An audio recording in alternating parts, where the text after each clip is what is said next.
Lei è solo metà, ma è meglio di niente.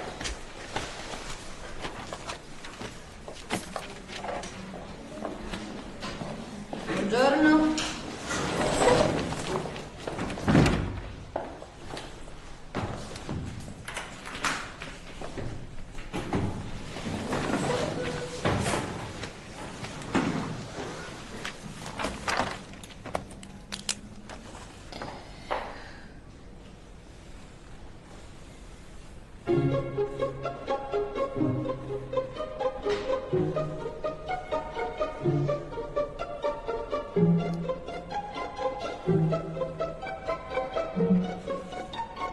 Giannetti, Servanti,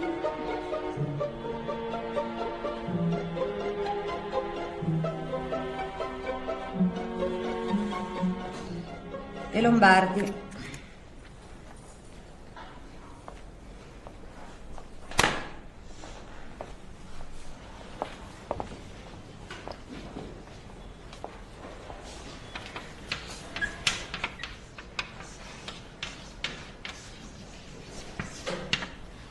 Lombardi, legga e traduca.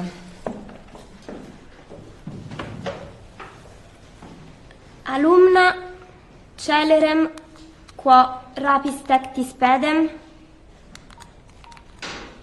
Figlia, dove porti il piede veloce fuori del palazzo?